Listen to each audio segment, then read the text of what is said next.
अनेक प्रेक्षकांनी बेलाचं झाड कुठे लावावं असा प्रश्न विचारलाय. सध्या श्रावण सुरू आहे, त्यानिमित्त या प्रश्नाचं उत्तर देतो.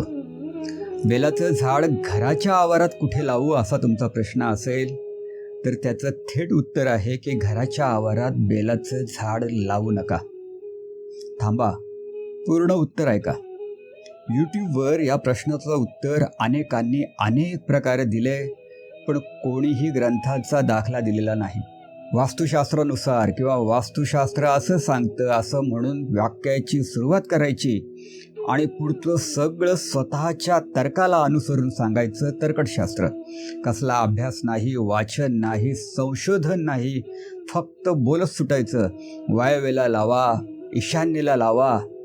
आणि तुम्ही मंडळी ही बाबा हे तू जे काही सांगतोयस त्याला काही ग्रंथाचं प्रमाण आहे का असं कधी विचारत नाहीत, म्हणून या तर्कशास्त्रांचं भावतं. असो, बृहद धर्मपुराणातला एक श्लोक तुम्हाला सांगतो. नेहमीप्रमाणे श्लोकाची फक्त एक ओळ सांगतो आणि संपूर्ण अर्थ विस्कटून सांगतो. न मध्य प्रांगणे वृक्षं स्थापयेत श्रीफलाख्यम. संपूर्ण श्लोकाचा अर्थ असा की बेलाचं झाड घराच्या अंगणात कुठेच लावू नका, पण तो आपोआप उगवला तर मात्र शिवस्वरूप समजून त्याची नित्य पूजा करा, त्याची निगा राखा, त्याची काळजी घ्या. आता तुम्ही म्हणणार, मास्टर तुम्हीच सांगता की बेलाचं झाड लावणं हे पुण्याचं काम आहे. मग थांबा, बेलाचं झाड फक्त घराच्या आवारात लावू नका एवढंच सांगितलंय.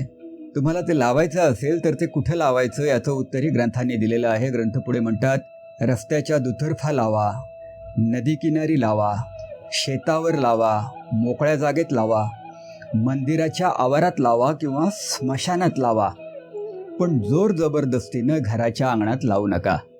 त्याला तुमच्या अंगणात यायचंच असेल तर तो स्वतःहून येईल.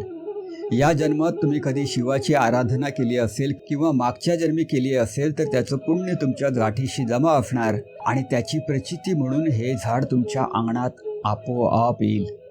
ग्रंथ पुढे सांगतात की ईशान्येला तो आपोआप आला तर साऱ्या संकटांचं नाश करतो.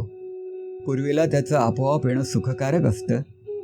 दक्षिणेला तो उगवला तर मृत्यू आणि रोग यांचा नाश करवतो आणि पश्चिमेला स्वतःहून आला तर वंशवृद्धी करवतो. थोडक्यात बेलाच्या झाडाचं घराच्या आवारात कुठेही येणं, स्वतःहून येणं, आपोआप येणं हे नेहमी शुभकारक असतं. राधे राधे.